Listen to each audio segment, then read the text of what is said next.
ಗಿಡ ತಗೊಂಡ ಕಬ್ಬಲೂದಿ ಬರ್ತಾರಂತ ನಮ್ಮ ಮೂರು ಮಂದಿ ಜನ ಮಾತಾಡಕತ್ತಿದ್ರು. ಮನ್ಯಾಗ ಗುಡಿ ಗಂಡು ಮಕ್ಕಳಿಲ್ಲ, 4 ಮಂದಿ ಹೆಣ್ಣು ಮಕ್ಕಳ ಅಂತ ನಮ್ಮವ್ವ ಮನ್ಯಾಗ ಕುತ್ಕೊಂಡು ಡಾನೇಷನ್ ಧ್ಯಾನ ಮಾಡ್ಕೊಂತ ನನ್ನ ಮಕ್ಕಳು ಪರದೇಶಕ್ಕವು ನನ್ನ ಗಂಡ ಉಳಿದು ಬರ್ಲಿ ಅಂತ ಡಾನೇಷನ್ ಧ್ಯಾನ ಮಾಡ್ಕೊಂತ ನಮ್ಮವ್ವ 4 ಮಕ್ಕಳ ಕರ್ಕೊಂಡು ಊರಾಗಿದ್ರು. ಮಂದಿ ನಮ್ಮ ಅಪ್ಪನ ದವಾಖಾನೆ ತಗೊಂಡು ಹೋದ್ರು, ಆರಾಮ್ ಮಾಡ್ಕೊಂಡು ಮನೆಗೆ ತಂದ್ರು. ಮನೆಗೆ ತಂದ ಬಳಕ ನಂತರ 2 ವರ್ಷ ಬಿಟ್ಟೆ ನಮ್ಮ ಅಪ್ಪನ ಕಾಲಾಗಿನ ಶಿಳಿ ತೆಗೆದ್ಬಿಟ್ಟು ಬಂದ್ಕೊಂಡೆ. ರೊಕ್ಕದ ಭಾಳ ತೊಂದರೆ ಇತ್ತು. ಗಣೇಶ ಪ್ರಸಾದ ಇದೆಲ್ಲ ಆರಾಮಾಗಿ ಬಂದ್ರು. ಈಗ ಒಂದು ಕಾಲಾಗ ಶಿಳಿ ಬಿಟ್ಟು ಭಗವಂತ ಅಂತ ನಮ್ಮ ಅಪ್ಪ ನನ್ನ ಜೀವ ಹೋಗ್ಲಿಂತೆ ಅಳಾಕತ್ತಾನ. ನಮ್ಮ ಅಪ್ಪ ಬಲಗಡೆ ಸೈಡ ಬಗ್ಲಾಗ ಬಡಿಗೆ ಹಾಕೊಂಡ ಹಳಿ ಮಠಕ್ಕೆ ಬರ್ತಿದ್ವಿ ನಾವು.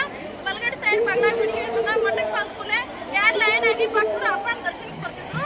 ಅವಾಗ ದರ್ಶನಕ್ಕೆ ಬರೋ ಟೈಮ್ದಾಗ ಅಪ್ಪ ದೂರ ಇರ್ತಾನ. ನಮ್ಮ ಅಪ್ಪ ನೋಡಿ ಅಲ್ಲಿ ನನ್ನ ಕುದುರೆ ಬರಾಕೈತಿ ಮಕ್ಕಳ ಎಲ್ಲರೂ ಸೈಡ್ ಆಗಿದ್ರು. ನನ್ನ ಗಣೇಶ ಸೈಡ್ ಆಗಂತ ಕೂಡಲೇ ಆ ಕಡೆ ಮಾಡಿ ಭಕ್ತರೆಲ್ಲ ತಿರುಗಿ ನಮ್ಮ ಅಪ್ಪ ನೋಡಾಕಿದ್ರು. ಕುದುರೆ ಎತ್ಕೊಂಡು ಯಾರು ಹತ್ತಿರದ ನಮ್ಮ ಅಪ್ಪ ಮುಂದಕ್ಕೆ ಬಂದ. ಯಪ್ಪ 4 ಮಂದಿ ಹೆಣ್ಮಕ್ಳು ಗಂಡು ಮಕ್ಕಳಿಲ್ಲ, ಕಾಲರ ಈ ಪರಿಸ್ಥಿತಿ ಆಗೋತ, ಇನ್ನು ಅವ್ರದ್ದು ಬದುಕಿಸ್ಬೇಕು, ನಾನು ಬದುಕಬೇಕು, ಕಾಲಾಗ ಒಂದು ಶೇಳಿ ಇಟ್ಬೇಕು ಅಂತ ಹೆಂಗೆ ಮಾಡಲಿ ಅಂತ ದಾನೇಶಪ್ಪ ನಮ್ಮಪ್ಪ ಕೇಳ್ದ.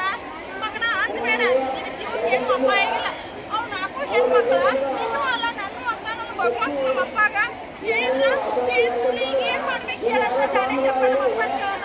ನನಗೇನು ಮಾಡ್ಬೇಕು ಅಂತ ಕಾಲಾಗಿನ ಶೇಳಿ ಹಿಡಿದು ತಗೋಪ್ಪ ದಾನೇಶಪ್ಪಗೆ ನಮ್ಮಪ್ಪ ಮಗನ ಹುಡುಗಿ ಕೆಳಗಿಟ್ಟು ಹೇಳ್ಕೊಂಡ್ರೆ ಮಗನ ನಿನ್ನ ದವಾಖಾನೆ ಕರ್ಕೊಂಡು ಹೋಗ್ಬೇಕು ನಮ್ಮ ಕೇಳಿದಪ್ಪ ದವಾಖಾನೆ ಕರ್ಕೊಂಡು ಹೋಗ್ತಾರೆ ತಗೊಂಡ್ರೆ ಸಾಕಂತ ನಮ್ಮಪ್ಪ ಅಂದ್ರೆ ಮಗನ ಇದಕ್ಕೆ ತಗೊಂಡು ನಮ್ಮಪ್ಪಾಗ ಪ್ರಸಾದ ಇಟ್ಕೊಂಡು ಗಣೇಶಪ್ಪ ಅವರ ನಮ್ಮಪ್ಪ ಒಬ್ಬರು ಚಾಳಿ ಹೊಟ್ಟಿಯ ಪ್ರಸಾದ ಇಟ್ಕೊಂಡು ನಮ್ಮೂರಿಗೆ ಬಂದರು. ನಮ್ಮೂರಿಗೆ ಬಂದ ರಾತ್ರಿ ನಮ್ಮಪ್ಪ ಬರ್ತಿದ್ರು.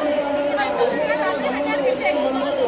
12 ಗಂಟೆ ಆದಾಗ 8 ತಿಂಗಳು ಕೂಸಾಗಿ ಮಕ್ಕಳಿಗೆ ಸಾವಕಾಶ ಮಕ್ಕಳಿಗೆ ಅಂತ ನಮ್ಮಪ್ಪ ಕೂಸಿನ ಕೂಪ ಇಟ್ಕೊಂಡ ನಮ್ಮಪ್ಪ ಕಾಲಾಗಿನ ಶಳಿ ತಂದು ಹೇಳಿ 5 ಗಂಟೆಗೆ ಆಮೇಲೆ ನಮ್ಮಪ್ಪ ಎತ್ತರದು. ನಮ್ಮಪ್ಪ ಹಸಿಯಾಗಿ ಎದ್ದು ಕೂಡಲೇ 9 ಇಂಚಿನ ಗಿಳಿ ನಮ್ಮಪ್ಪ ತಿರುಗಿದ್ಗಿತ್ತು. ಭಗವಂತ ಸಾಕ್ಷಾತ್ ದೀಪ ಅಂತ ಹೇಳಿ ನಮ್ಮಪ್ಪ ಕಾಲೆಲ್ಲ ಆರಾಮ್ ಮಾಡ್ಕೊಂಡ ಕಬ್ಬುಲ್ಗದಿಂದ ಬಂಡಿಗೆನೆ ಮಟ್ಟತನ ಹೋದ್ರೆ ನಮ್ಮ ಅಪ್ಪ ನಾನು ಕಬ್ಬುಲ್ಗದಿಂದ ಬಂಡಿಗೆನೆ ಮಟ್ಟತನ ನಮ್ಮಪ್ಪ ಸೈಕಲ್ ಮೇಲೆ ಬರ್ತಿದ್ದ. ಕಾಲರಾಗ ಹೊಡ್ಕೊಂಡೆ ಸೈಕಲ್ ಮೇಲೆ ಬರ್ತಿದ್ದ. ಹೊಳ್ಳಿ ನಾ 30 ವರ್ಷಕ್ಕೆ ಆಗಿ 30 ವರ್ಷ ಆಗಾದ್ರು ನಮ್ಮಪ್ಪ ಹೊಳ್ಳಿ ದವಾಖಾನೆ ಕಂಡು ಇರಲಿಲ್ಲ. ನಾವು 4 ಮಂದಿ ಹೆಣ್ಮಕ್ಳು ಒಳಗ ನಮ್ಮ ಅಕ್ಕನ ದೊಡ್ಡಕಿನ ಖುಷಿ ಹೇಳ್ಕೊಟ್ರು.